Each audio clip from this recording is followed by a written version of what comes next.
મિત્રો, spectrum high school PS Patel 39 વર્ષનો મારો અનુભવ છે એનો હું ટીચિંગમાં ઉપયોગ કરું છું. મારી જુદી જુદી મેથડ જે હું સમજાવતો જાઉં છું. ગુજરાત રાજ્ય લેવલે કેઆરપી આરપી તેમજ શિક્ષણના તમામ ક્ષેત્રોમાં લેખન સહિત તમામ જગ્યાએ કામ કરેલું છે. એવા મારા બહોળા અનુભવનો હું ઉપયોગ મારા ટીચિંગ દરમિયાન કરું છું. મારો લાભ અવશ્ય લેજો એવું ખાસ જણાવું છું. Good morning all friends. હવે જુઓ, કાલે આપણે સીમિત પ્રક્રિયક નો એક દાખલો લીધો. એ દાખલામાં મિત્રો છેલ્લે બુક્સની અંદર પ્રિન્ટમાં ભૂલ છે એ ભૂલ બતાવું છું. બુક્સની અંદર આવું લખેલું છે કે જે એમોનિયા છે NH3 એના મોલ છે 3.30 ગુણ્યા 10⁻3. આ એમોનિયાના મોલ છે આપેલા છે, બુક્સની અંદર લખેલું છે એવું કહું છું, બરોબર ધ્યાન રાખજો. 3.30 ગુણ્યા 10⁻3 એમોનિયાના મોલ છે. હવે આપણે એમોનિયાનું દળ શોધવું હતું તો આપણે એવું લીધું હતું કે એના મોલ ગુણ્યા એનું મોલર દળ. તો એનો મોલ આપણે આ લીધા, આ મોલ છે. એનું મોલર દળ કેટલું હતું? એમોનિયા એટલે NH3, N એટલે પરમાણુય દળ 14, H નો પરમાણુય દળ 1 એવા 3 એટલે 14 ને 3 17 એટલે આ 17 ગ્રામ મોલ ઇન્વર્સ આવું કહેવાય મિત્રો. એટલે આ મોલ અને આ મોલ ઇન્વર્સ બે ઉડી જાય. એટલે હવે બુક્સની અંદર શું ભૂલ છે પહેલા કહી દો.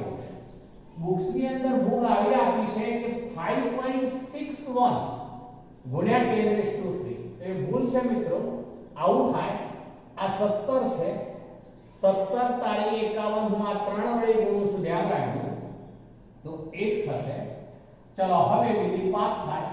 17 તારી 51 ને 5 56 થાય, એટલે આ 56 લેવું પડે. આ 0 મારે 0 અહીંયા મૂકવો પડે. તો હવે બે દશાંશ ચિહ્ન આપણે કાપીએ તો અહીંયા બે દશાંશ ચિહ્ન એટલે અહીંયા આવે એટલે 56.10 કહેવાય ગુણ્યા 10⁻3 આટલા ગ્રામ થાય. ગ્રામ, આટલા ગ્રામ. તો ગઈકાલના દાખલાની અંદર બુક્સની અંદર ભૂલ છે, બરોબર ધ્યાન રાખજો.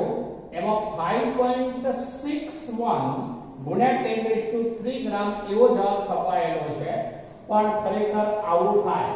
3.30 ગુણ્યા 10⁻3 મોલ આ એમોનિયાના મોલ છે. આપણે એનું દળ મેળવવું હતું તો મોલ ગુણ્યા મોલર દળ કહેવાય. આ મોલર દળ છે એમોનિયાનો 17 ગ્રામ મોલ ઇન્વર્સ. તો મોલ અને મોલ ઇન્વર્સ ઉડી ગયા.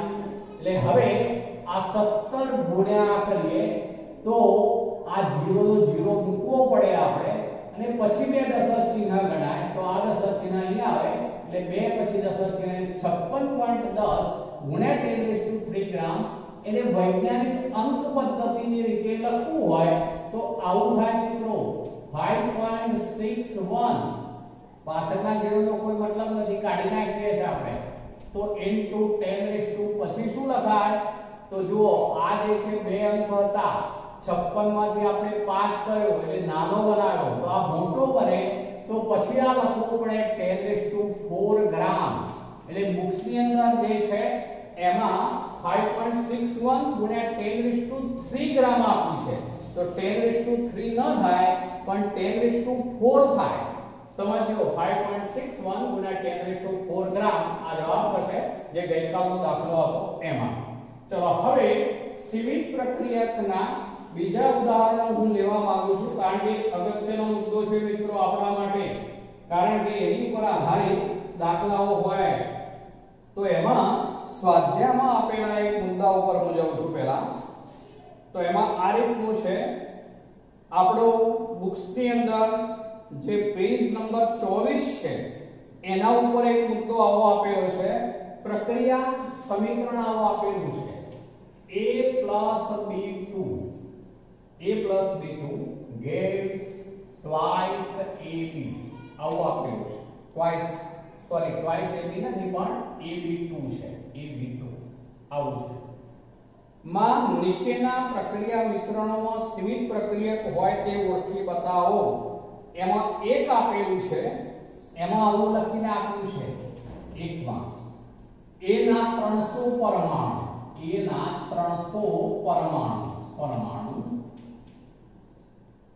વત્તા B ના 200 અણુ, B ના 200 અણુ, આવું એક આપેલું છે.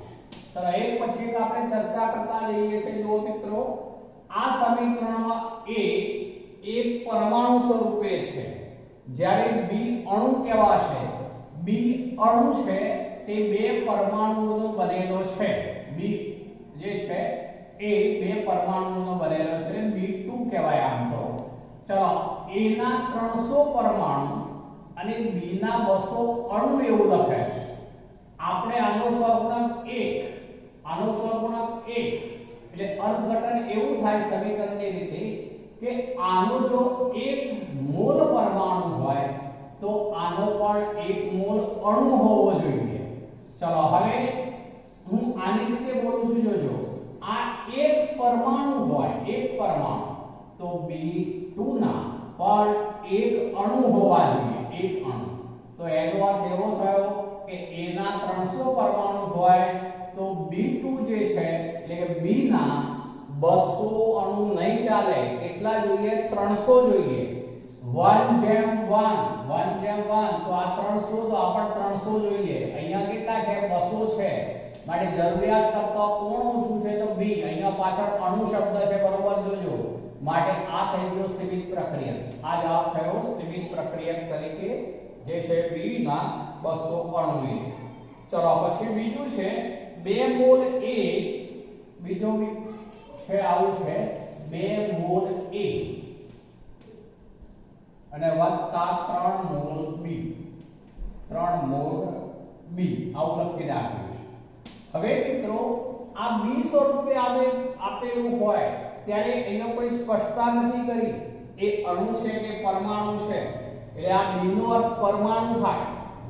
B2 લખ્યું હોય ત્યારે અણુ થાય, પણ અહીંયા B ના 200 અણુ એવું સ્પષ્ટ લખેલું એટલે આપણે એને 200 તરીકે ગણતરી કરી. પણ અહીંયા તો અણુ એવું લખેલું નથી એટલે આ પરમાણુ એવું અર્થઘટન થાય. 3 મોલ B ના પરમાણુ હોય તો અણુ કેટલા થાય? તો 2 પરમાણુ હોય ત્યારે એક અણુ થાય. એટલે આ 1.5 મોલ B ના અણુ છે એવું કહેવાય. આને હું ફેરવી નાખું તો આ 1.5 મોલ B ના અણુ એવું કહી શકાય. જે B2 અણુ બીજી રીતે એવું કહેવાય, B2 અણુ અથવા B ના અણુ. ચલો 1.5 છે અને આ આપણી પાસે 2 છે. તો હવે જુઓ, આ 2 હોય તો આ પણ કેટલા જોઈએ? 2 મોલ જ જોઈએ. આ 2 મોલ તો આ 2 મોલ, આ 2 મોલ છે. આ હવે કેટલા થયા? 1.5 અણુ જે છે. માટે આ પણ સીમિત પ્રક્રિયક કહેવાશે. એટલે જવાબ થયો જુઓ, એ સીમિત પ્રક્રિયક કહેવાય. કારણ કે અહીંયા અણુ કે પરમાણુ એવી સ્પષ્ટતા નથી કરી, એટલે આપણે પરમાણુ અર્થઘટન કરીએ છીએ, તેને અણુમાં ફેરવીએ તો આવું થાય, અડધા થાય 1.5. ચલો ત્રીજું છે A ના 100 પરમાણુ. આના 100 પરમાણુ છે, 100 પરમાણુ વત્તા B ના છે 100 અણુ. B ના 100 અણુ. ચલો હવે A ના 100 પરમાણુ તો B ના પણ 100 અણુ હોવા જોઈએ. B ના 100 અણુ હોવા જોઈએ છે. એટલે આમાં કોઈ સીમિત પ્રક્રિયક નથી. અહીં બંનેનું જરૂરી પ્રમાણ છે એટલા જ છે. એટલે આમાં કોઈ સીમિત પ્રક્રિયક નથી. ચલો બીજું એક છે, એમાં 5 મોલ A, 5 મોલ A વત્તા 2.5 મોલ B એવું લખ્યું છે. 2.5 મોલ B. પણ અહીંયા પણ B જ લખ્યું છે મિત્રો. એ અણુ કે પરમાણુ એવું નથી લખ્યું. અહીંયા અણુ હોય કે પરમાણુ હોય પણ આ સંખ્યા જરૂરિયાત કરતા તો ઓછી જ છે. જુઓ, આ 5 મોલ, આ 5 મોલ હોય તો આ પણ 5 મોલ જ જોઈએ. સહગુણક જોવાનો આગળનો 1 તો આ 5, તો આ 5 હોવા જોઈએ. આ 2.5 મોલ અણુ હોય તો એ ન ચાલે, પરમાણુ હોય તો પણ નહીં ચાલે. એટલે આ સીમિત પ્રક્રિયક થયો 2.5 વાળો મિત્રો. 2.5 આ જે છે સીમિત પ્રક્રિયક, આ સીમિત પ્રક્રિયક. ચલો હજુ એક છે, એમાં આવું છે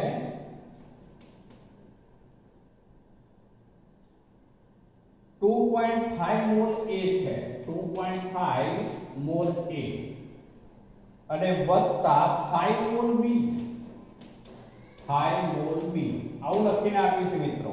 ચલો અહીંયા પણ અણુ કે પરમાણુ એવી સ્પષ્ટતા નથી કરી.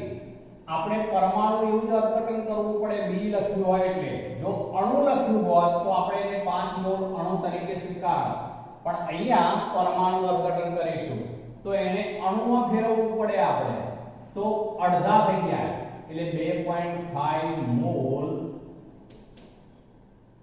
B ના અણુ આમ લખાય મિત્રો. પછી અથવા તો B2 અણુ એવું લખાય, પછી B2 અણુ એવું લખાય. ચલો હવે આ 2.5 મોલ તો આ પણ 2.5 મોલ જ થઈ ગયા. જો હવે આનો સહગુણક 1, આનો સહગુણક 1, આ 1 મોલ તો આ 1 મોલ તો આ 2.5 મોલ તો આ 2.5 મોલ જ B2 અણુ છે. માટે આમાં પણ બંને જરૂરિયાત મુજબના સરખા છે, સીમિત પ્રક્રિયક કોઈ નથી. હવે અહીંયા ધ્યાન રાખજો શું બોલું છું.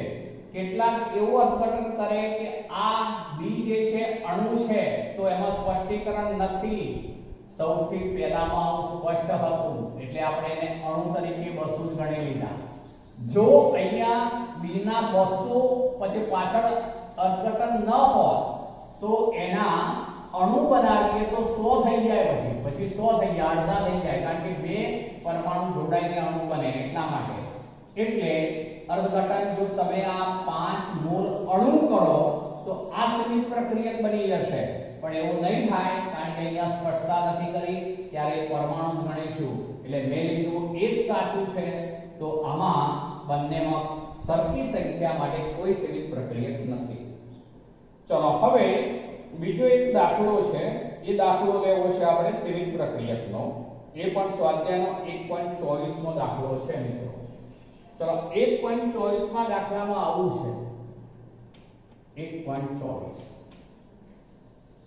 નીચેની રાસાયણિક સમીકરણ પ્રમાણે ડાયનાઇટ્રોજન અને ડાયહાઇડ્રોજન એકબીજા સાથે પ્રક્રિયા કરી એમોનિયા ઉત્પન્ન કરે છે. ચલો સમીકરણ છે N2 ગેસ. આપણે એમોનિયા ઉત્પન્ન કરવાનું સમીકરણ જોઈ ગયા હતા આગળ, એવું જ છે. N2 ગેસ આપી દીધું છે અહીંયા સમીકરણ. પહેલા હું એમને એમ લખું છું, પછી આપણે બેલેન્સ કરવું છે. H2 ગેસ ગેસ શું બને તો twice NH3, twice NH3 gas. ચલો હવે સમીકરણ પહેલા બેલેન્સ કરવું પડે મિત્રો. આવું થાય, આમ તો મૂળ સૂત્ર તો આવું થાય NH3 ગેસ. હવે N2 છે માટે આપણે બેલેન્સ કરવા અને 2 વડે ગુણ્યા નાઇટ્રોજન 2 થયા, હાઇડ્રોજન 6 થયા માટે હાઇડ્રોજન 6 કરવા અને 3 વડે ગુણી દીધા. આ સમીકરણ બેલેન્સ જ આપ્યું છે, પણ ન હોય તો આ રીતે બેલેન્સ કરવું પડે મિત્રો. ચલો પછી એવું આપેલું છે જો 2 ગુણ્યા 10³ ગ્રામ નાઇટ્રોજન 1 ગુણ્યા 10³ ગ્રામ ડાયહાઇડ્રોજન સાથે પ્રક્રિયા કરે તો ઉત્પન્ન થતા એમોનિયાનું દળ ગણો. બંને પ્રક્રિયકમાંથી કોઈ પણ પ્રક્રિયા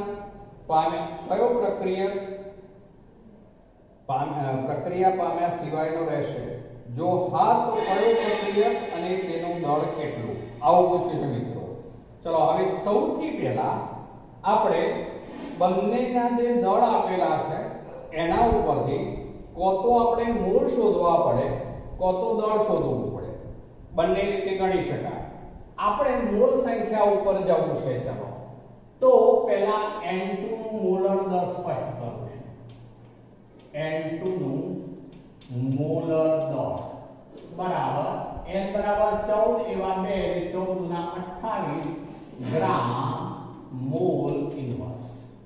ચલો હવે પહેલા N2 ના આપેલા મોલ શોધી કાઢીએ. તો N2 ના મોલ બરાબર શું લખાય તો N2 નું દળ આપેલ દળ ભાગ્યા મોલર દળ. ચલો N2 નું મોલ નું જે દળ આપેલું છે એ 2 * 10³ ગ્રામ એવું આપીશ મિત્રો. ચલો 10³ એટલે કે 1000 એ થયા અને 2 * છે 2.00 છે એટલે 2000 ગ્રામ થઈ જશે મિત્રો. તો એ લઈ લઈએ આપણે 2000 ગ્રામ. ગ્રામમાં મેં સંપૂર્ણ રીતે ફેરવી નાખ્યું છે. ભાગ્યા મોલર દળ 28. ચલો આનું મોલર દળ આ ગ્રામ મોલ ઇન્વર્સ. એટલે હવે શું થાય, ગ્રામ ગ્રામ કેન્સલ થઈ જશે, એટલે જે બનશે એ મૂળ મળી જશે આપણને 2000 ભાગ્યા 28. ચલો મિત્રો એ તમારે જાતે કરવું પડશે. 2000 ભાગ્યા 28 જે આવે એ તમારા ઉપર છોડી દઉં છું. જોજો આ દાખલો તમારા ઉપર છોડું છું. હવે આ 2000 ભાગ્યા 28 કરવું પડે. ચલો એ જ રીતે H2 ના મોલ શોધીએ. તો H2 નું દળ આપેલું છે. ચલો અથવા તો ભાગાકાર કરી દઈએ છે. 28 છે, બરોબર ને? આપણે એવું કરીએ, 28 ગુણ્યા 8 કરું છું. 8 ના 16 એટલે નહીં ચાલે, પણ 28 ગુણ્યા 7 કરીએ મિત્રો. 8 7 56 વિધિ 1 7 દુના 14. 8 7 56 28 ગુણ્યા 7 કરીએ. 8 7 56 વિધિ 5 7 દુના 14 ને 5 19 એટલે 196 થયું. જો પેલો 200 ગણીએ આપણે એટલે 4 વધશે. ચલો એ 4 વધ્યા એટલે પહેલા તો 7 વડે ઉડાડું છું, એક અર્થ એવો થશે, પણ પછી 4 વધ્યા એટલે 40. આપણે છે 28 એટલે 28 એકા 28 આ બીજું ચલાવીશું એટલે અર્થ એવો થયો કે 7.1 જેવું થાય મિત્રો. 7.1 પણ 7 તારીખ 21 210 થાય એટલે 70.1 થશે લગભગ. 70.1. જુઓ 28 ગુણ્યા 70 કરી જુઓ. 28 ગુણ્યા 70 તો આ એક 0 નો 0. 8 7 56 વિધિ 5 7 ના 14 ને 5 19 એટલે 1960 બરોબર. અને આપણે લીધું કેટલું 70.1. હવે અથવા તો 70 ને બદલે 71 લઈ લઈએ તો 28 બીજા ઉમેરવા પડે. 71 કરી દઈએ યસ એટલે 28 અને પછી કેટલા વધશે તો 28 ને બદલે 2 કરી દઈએ. 28 ગુના 56 ચાલશે, બરોબર છે, પણ વધી જશે. આ 6 6 5 11 આ 2 એટલે પછી થઈ જાય 2216 2000 6 6 5 11 વિધિ 1 9 1 10 એટલે 2016 થઈ જાય. એટલે આપણે 71 લઈ લઈએ છીએ. આ 70 ને બદલે 71 મૂળ એવું ગણીએ છીએ. 71 પોઈન્ટ સમથિંગ થશે, પણ હું 71 મૂળ રાખું છું અત્યારે. આ એક. ચલો H2 ના મૂળ લઈએ તો H2 આપણને આપેલો છે કેટલો જુઓ તો 1.00 ગુણ્યા 10³ એવું આપ્યું છે. યસ પેલો 71.4285 ચોક્કસ એનું મૂલ્ય થાય છે 71.4285. ચલો એ જ રીતે હવે H2 ના મૂળ શોધીએ તો H2 નું આપેલ દળ ભાગ્યા H2 નું મોલર દળ. H2 નું મોલર દળ. ચલો H2 નું આપેલ દળ જે છે એ 1000 ગ્રામ છે ભાગ્યા આપણે શું થઈ જશે 2 ગ્રામ મોલ ઇન્વર્સ H2 નું આડી દળ. ચલો તો એ કેટલા થઈ ગયા મિત્રો 2 વડે ભાગી દો એટલે સીધા કેટલા થઈ જશે તો એ 500 બરોબર. તો એ 500 મોલ H2 500 મોલ આ H2 થઈ ગયા અને પેલું થઈ ગયું જે છે N2. ચલો આ નંબર 2 કરી દઈએ. આપણે મિત્રો બંનેના મૂળ શોધી કાઢ્યા જો ચોક્કસ વેલ્યુ. હવે આપણે સીમિત પ્રક્રિયક પહેલા નક્કી કરી દેવો છે. ચલો સીમિત પ્રક્રિયક કેવી રીતે નક્કી થશે તો N2 જે હોય એના મૂળ 1 હોય તો H2 ના 3 મૂળ જોઈએ. એટલે કે N2 ના મૂળ કરતા H2 ના 3 ગણા મૂળ હોવા જોઈએ. હવે 3 ગણા એટલે કેટલા થાય આપણે ગણતરી કરવી પડશે મિત્રો. જો હવે 71.4285 છે એના ગુણ્યા આપણે 3 કરીએ તો ખબર તમને એમને એમાં પડી જશે. જુઓ હવે આ 7 તારી 21 એટલે 200 ની આસપાસ સંખ્યા જોઈએ. આપણી પાસે તો 500 છે h2 એટલે એનો અર્થ એવો થયો કે h2 જોઈએ એના કરતા વધારે છે. એટલે હવે ઓછો કયો ગણાશે? તો ઓછો ગણાશે n2. n2 ઓછો ગણાશે. જો એમને પણ અર્થઘટન થઈ જાય. આપણે અપૂર્ણાંક સંખ્યા નથી લેતા તો 3 એકા 3 અને 7 તારી 21 એટલે 213 થાય. 213 મોલ જોઈએ h2. હવે 213 મોલ કરતા તો 500 મોલ છે આગળ એટલે h2 વધારે છે એટલે સીમિત પ્રક્રિયા કયો બની ગયો? હવે n2. અર્થ એવો થયો અહીં n2 સીમિત પ્રક્રિયા. n2 સીમિત પ્રક્રિયા બરોબર જોજો. n2 સીમિત પ્રક્રિયા. ચાલો હવે n2 સીમિત પ્રક્રિયા તો n2 કેટલો જોઈએ એ આપણે નક્કી કરીએ. ચાલો પેલો 500 મોલ છે h2 બરોબર. તો n2 જે છે ખાલી 71 મોલ જ છે. હવે જે નિબંધ મળશે આપણને એ કોના આધારે મળશે મિત્રો? સીમિત પ્રક્રિયકને આધારે. હવે આપણે n2 ના મોલને લક્ષમાં લઈએ. 1 મોલ n2 હોય તો 2 મોલ એમોનિયા મળે. સમજજો હવે 1 મોલ n2 હોય તો 2 મોલ NH3 મળે. માટે ચલો પેલા કેટલા છે? તો n2 ના મોલ જે છે એ જોવાના આપણે. 71.4285 n2 હોય તો કેટલા? એટલે આવું થઈ જાય મિત્રો 71.4285 ગુણ્યા 2 ભાગ્યા 1. ચલો હવે ગુણી લઈએ આપણે. 5 દુના 10 નું 0 વિધિ 1 8 દુ 16 ને 1 17. ચલો વિધિ 1 2 દુના 4 ને 1 5. ચલો 4 દુના 8 પોઈન્ટ. ચલો 2 એકા 2 અને 7 દુના 14. 7 દુના 14 એટલે 142.8570 મોલ NH3 મળે. મોલ NH3 મળે.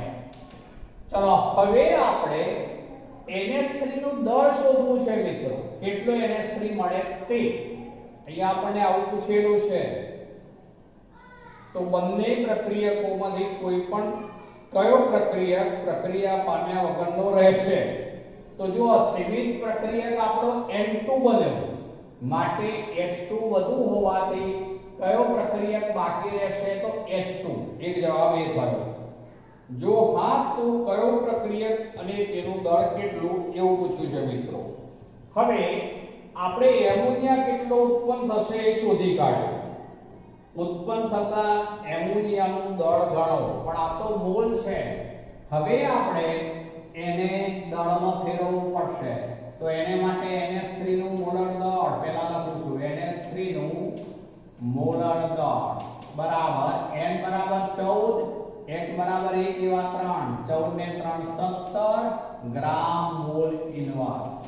ચલો હવે NH3 નું દળ ચલો અહીંથી ગણું છું મિત્રો આ બાજુથી. NH3 નું દળ બરાબર એનું મોલ ગુણ્યા મોલર દળ. મોલ ગુણ્યા મોલર દળ. ચલો હવે મોલ આપણી પાસે કેટલા છે? તો 142.8570 ગુણ્યા એનું મોલર દળ કેટલું છે? 17. તો આ જે ગુણાકાર કરીશું જે આવશે એ એમોનિયાનું દળ ગણાશે મિત્રો. તો 2458.57 ગ્રામ NH3 મળે. ગ્રામ NH3 મળે. ચલો તો એક જવાબ આ થઈ ગયો મિત્રો આપણો. એક જવાબ. ચલો બીજું આવું પૂછ્યું છે જોજો. બંને પ્રક્રિયકોમાંથી કયો પ્રક્રિયા પામ્યા વગરનો રહેશે? તો એનો જવાબ કયો? H2 પ્રક્રિયક વધુ હોવાથી તે પ્રક્રિયા પામે H2 પ્રક્રિયક જરૂરિયાત કરતા વધુ હોવાથી તે પ્રક્રિયાને અંતે બાકી રહેશે ચલો અહીંયા આપણને એવું પૂછ્યું છે મિત્રો પણ એ જો હા તો કયો પ્રક્રિયક અને તેનું દળ કેટલું તો કયો પ્રક્રિયક તો એ તો આપણે નક્કી કરી દીધું H2 પણ હવે H2 કેટલો બાકી રહેશે એ પણ શોધવાનું છે ચલો તો એને માટે આપણે પહેલા એ શોધી કાઢીએ કે 71.4285 મોલ N2 વપરાય તો એ વખતે H2 કેટલો વપરાય તો એના કરતા 3 ગણો જે આપણે આ ગુણતા હતા તે 71.4285 ગુણ્યા 3 એટલે H2 કેટલા મોલ વપરાય એ પહેલા નક્કી કરી દઈએ ચલો તો આ 3 વડે ગુણીએ છે તો 5 તારીખ 15 વિધિ 1 8 તારીખ 24 ને 25 વિધિ 2 3 ગુણા 6 6 2 8 4 તારીખ 12 વિધિ 1 3 એકા 3 ને 4 અને 7 તારીખ 21 એટલે 214.2855 મોલ H2 વપરાય ચલો હવે ફરીથી એને પદ સ્વરૂપે લખું છું જોજો 1 મોલ N2 સાથે 3 મોલ H2 વપરાય માટે આ સમય આપણે પદ સ્વરૂપ લખી દીધું 71.4285 N2 સાથે કેટલા મોલ H2 વપરાય એટલે આ ગુણાકાર થાય મિત્રો જે મેં નીચે કરી દીધો તે 71.4285 ગુણ્યા 3 ભાગ્યા 1 જે જવાબ થયો 214.2855 મોલ H2 વધે નહીં H2 વપરાય વધે નહીં વપરાય યાદ રાખજો વપરાય હવે આપણી પાસે 500 મોલ હતા તો બાકીના વધવાના તો વધતા H2 ના મોલ વધેલ H2 ના મોલ એવું લખું છું હવે વધેલ H2 ના મોલ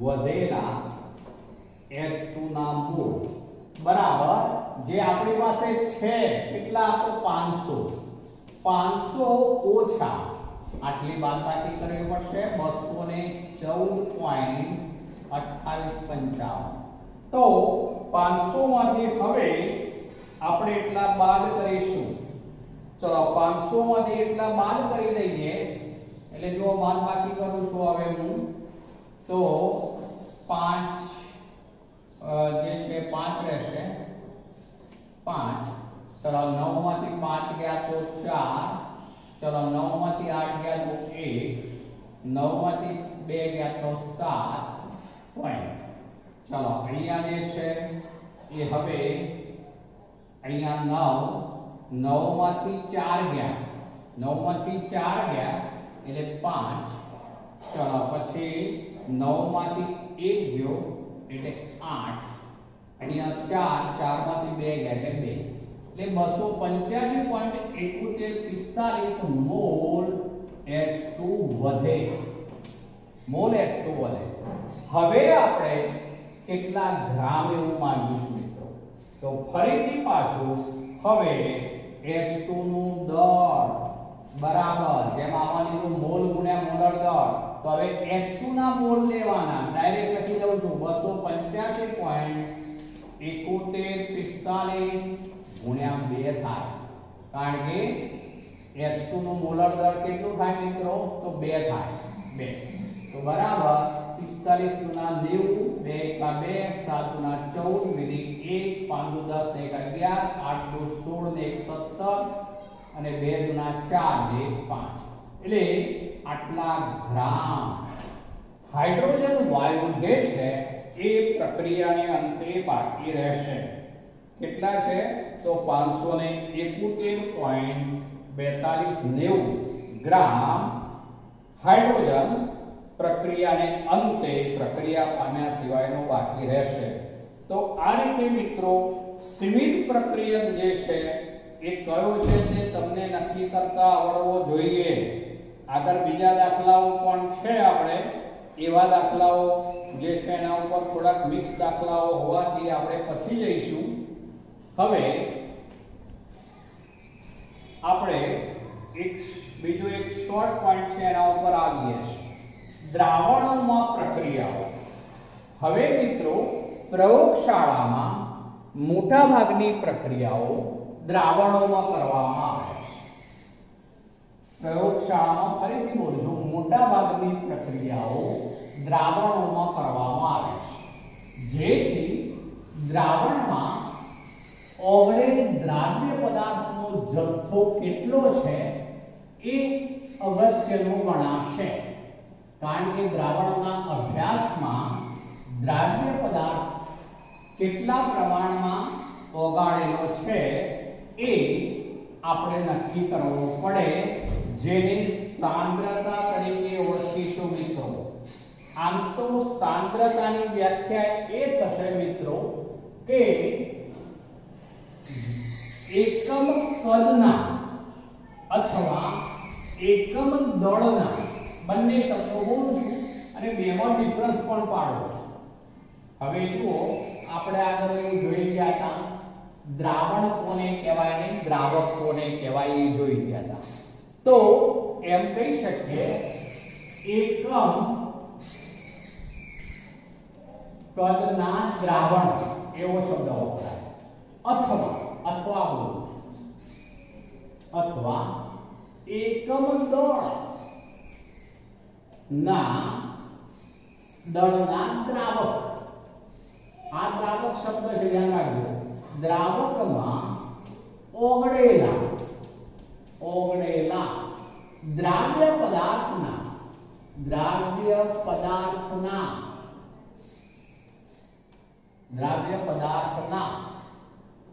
જથ્થાને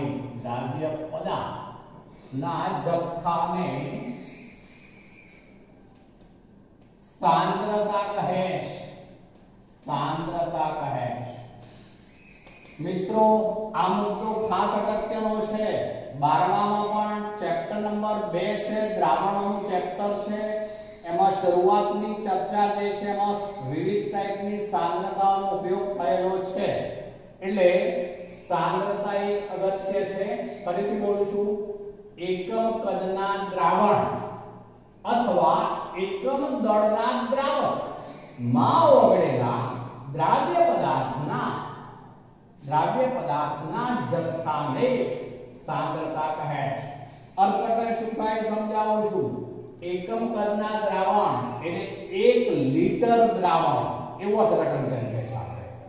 અથવા એકમ દળના દ્રાવક એટલે 1 કિલોગ્રામ દ્રાવક. સમજો, અહીંયા કહેવાય 1 લિટર દ્રાવણ, જ્યારે અહીંયા કહેવાય છે 1 કિલોગ્રામ દ્રાવક માં ઓગળેલા દ્રાવ્ય પદાર્થના જથ્થાને સાંદ્રતા કહે છે. મોટા ભાગે દ્રાવ્ય પદાર્થનો જથ્થો ગ્રામમાં પણ લેવામાં આવતો હોય છે. આ સ્પષ્ટતા કરું છું. તો આ રીતે એને સાંદ્રતા તરીકે ઓળખીશું. હવે સાંદ્રતા દર્શાવવાની વિવિધ રીતો છે મિત્રો. એમાં એક છે એ દળથી ટકાવારી તરીકે ઓળખાય. દળથી ટકાવારી. બીજી રીત છે મોલ અંશ. ચાલો ત્રીજું લઈશું આપણે, જે 11માં છે એટલા પૂરતી વાત અત્યારે કરીએ છીએ, તો મોલારિટી. ચાલો ચોથું છે મોલારિટી. આપણે 11માં આ ચારની ચર્ચા છે. દળથી ટકાવારી, મોલ અંશ, મોલારિટી. આમ તો મિત્રો એ સિવાય પણ છે, એ 12માં આવશે. જેમ કે ફોર્માલિટી આવશે 12માં, એ જ રીતે ppm પણ આવે છે, પાર્ટ્સ પર મિલિયન તરીકે ઓળખાશે. એ પણ સાંદ્રતા દર્શાવવાની રીત છે. નોર્માલિટી પહેલા દર્શાવવામાં આવતી, હવે નોર્માલિટીનો યુઝ નથી થતો, એટલે એ સિવાય આપણે એ ઉપરાંત આ દરથી ટકાવારી છે એ પરસેન્ટેજ W/W તરીકે ઓળખાય. એ જ રીતે કદથી ટકાવારી પણ આવે, પરસેન્ટેજ V/V તરીકે ઓળખાય. એ ઉપરાંત વજન ડેશ કદથી ટકા પણ આવે, જેમાં પરસેન્ટેજ W/V પણ આવે. પણ આપણે અત્યારે છે દરથી ટકાવારી છે એટલે કે એને કહેવાય percentage W/W. Percentage W/W weight/weight. અર્થ એવો થાય મિત્રો, હવે એના ઉપર જ આવું છું પહેલા, તો અર્થ એવો થાય 100 ગ્રામ દ્રાવણમાં, હવે હું ગ્રામ ઉપર જ આવું છું, 100 ગ્રામ દ્રાવણમાં ઓગળેલા દ્રાવ્ય પદાર્થના જથ્થા દીઠ તેની દર ટકાવારી અથવા પરસેન્ટેજ W/W કહે. ફરીથી બોલું છું વ્યાખ્યા એની, તો 100 ગ્રામ દ્રાવણમાં, 100 ગ્રામ દ્રાવણમાં ઓગળેલા દ્રાવ્ય પદાર્થના ગ્રામમાં દર્શાવેલા દળને, ગ્રામમાં દર્શાવેલા દળને પરસેન્ટેજ W/W એટલે કે દળ ટકાવારી, એટલે કે દળ ટકાવારી કહે છે. દળ ટકાવારી કહે છે. ચલો એને માટે મિત્રો આપણે આપણું એક ઉદાહરણ લઈ લઈએ છીએ. બરોબર, સમજો હું કયા શબ્દો વાપરું છું તે. માનો કે મેં 480 ગ્રામ પાણી લીધું છે, ગ્રામ પાણી.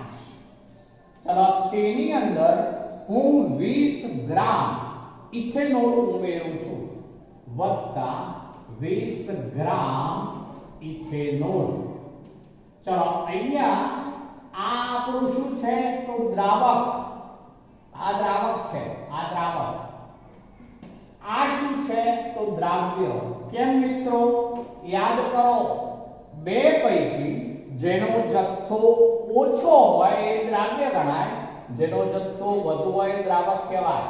એટલે 480 ગ્રામ પાણી છે માટે એ શું છે, તો એ આપણે દ્રાવક છે. જ્યારે આ 20 ગ્રામ ઇથેનોલ ઓછું પ્રમાણ હોવાથી દ્રાવ્ય છે. આપણે દ્રાવણનું દળ લઈશું. પહેલા દ્રાવણનું દળ કેટલું થવાનું, તો 480 + 20 એટલે કે 500 ગ્રામ. તો દ્રાવણનું દળ 500 ગ્રામ. ચલો દ્રાવકનું દળ વત્તા દ્રાવ્યનું દળ બરાબર દ્રાવણનું દળ. અર્થ એવો થશે, દ્રાવકનું દળ વત્તા દ્રાવ્યનું દળ બરાબર દ્રાવણનું દળ. તો 480 + 20 બરાબર 500 ગ્રામ. હવે આપણે દળ ટકાવારી શોધવી છે, તો સાદી રીતે વાત પહેલા કરું છું, પછી સૂત્ર બનાવી દઉં છું. તો એમ કહેવાય ટકા હંમેશા કેટલા ઉપર નીકળે, તો 100 ઉપર. ચલો હવે એમ કહેવાય કે 500 ગ્રામ દ્રાવણ હોય તો એમાં 20 ગ્રામ ઇથેનોલ માટે 100 ગ્રામ દ્રાવણ હોય તો તેમાં કેટલા, આપણે એવું ત્રિરાશીય મૂકી શકીએ. અથવા આવું સૂત્ર બનાવીએ છે, જોજો, પરસેન્ટેજ W/W એટલે કે દળ ટકાવારી બરાબર. હવે સૂત્રની રીતે બોલું છું, ધ્યાન રાખજો. તો એમાં દ્રાવ્યનું દળ જે છે તે ગુણ્યા 100 ભાગ્યા દ્રાવણનું દળ. મિત્રો આ સૂત્ર થાય પરસેન્ટેજ W/W દળ ટકાવારી બરાબર દ્રાવ્યનું દળ ગુણ્યા 100 ભાગ્યા દ્રાવણનું દળ. ચલો હવે અહીંયા દ્રાવ્યનું દળ કેટલું છે મિત્રો, તો દ્રાવ્યનું દળ 20 ગ્રામ, તો આ 20 ગુણ્યા 100 ભાગ્યા દ્રાવણનું દળ કેટલું છે, આપણે તો 500, તો ભાગ્યા 500. ચલો આ 0 0 ઉડાડી દીધા મેં, તો હવે આ 5 ચોકું 20 4 વડે ઉડી ગયું મિત્રો, તો આ શું થઈ ગયું હવે 4% W/W, બરોબર ને? 4% W/W ઇથેનોલ નું જલીય દ્રાવણ કહેવાય મિત્રો. ઇથેનોલ નું જલીય દ્રાવણ, પાણીમાં બનાવેલું દ્રાવણ. તો આ જવાબ થયો દ્રાવ્યનું દળ ગુણ્યા 100 ભાગ્યા દ્રાવણનું દળ. આ બંનેનો એકમ સરખો હોવો જોઈએ. કો તો બંને કિલોગ્રામ હોય તો ચાલે, આપણે વાંધો નહીં. કો તો બંને ગ્રામમાં હોવા જોઈએ. તો આપણે મોટા ભાગે ગ્રામમાં પસંદ કરીશું. તો દ્રાવ્યનું દળ 20 ગ્રામ છે ગુણ્યા 100 ભાગ્યા દ્રાવણનું દળ જે છે 500 ગ્રામ છે. તો બરાબર 4% W/W ઇથેનોલનું જલીય દ્રાવણ. મિત્રો હવે તમને પ્રેક્ટિસ માટે કહું છું, બરોબર ધ્યાન રાખજો. હું આવું કહું છું એક બાબત કે 500 ગ્રામ પાણી છે, 500 ગ્રામ પાણી માં 40 ગ્રામ NaOH દ્રાવ્ય કરવામાં આવેલ છે. દ્રાવ્ય કરતા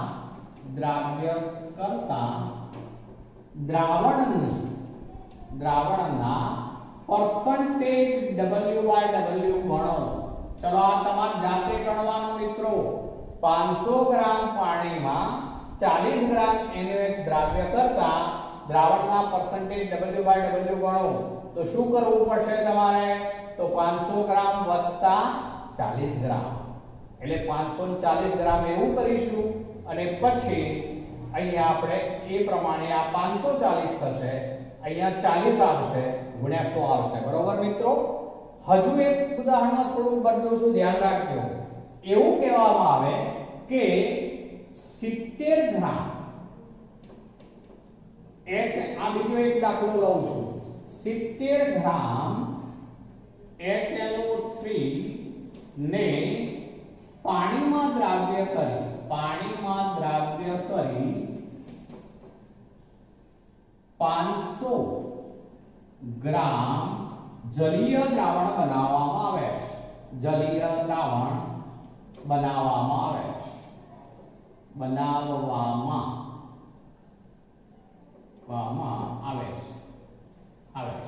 તો પરસેન્ટેજ W/W શોધો. ચલો મિત્રો આમાં શું ધ્યાન રાખશો? તો આમાં આપણે આ બેનો સરવાળો નહીં કરવાનો, ધ્યાન રાખજો. કારણ કે 500 ગ્રામ જલીય દ્રાવણ બનાવવામાં આવે એવું લીધું એટલે નીચેનો છેદ 500 ગ્રામ જ થશે. એટલે આપણે સીધા 70 અંશમાં આવે. 70 ગુણ્યા 100 ભાગ્યા 500 થાય. ધ્યાન રાખજો. આ બંને દાખલા તમારે જાતે ગણવાના. હોમવર્ક આપું છું. ચલો તો આજે આટલે સુધી મિત્રો.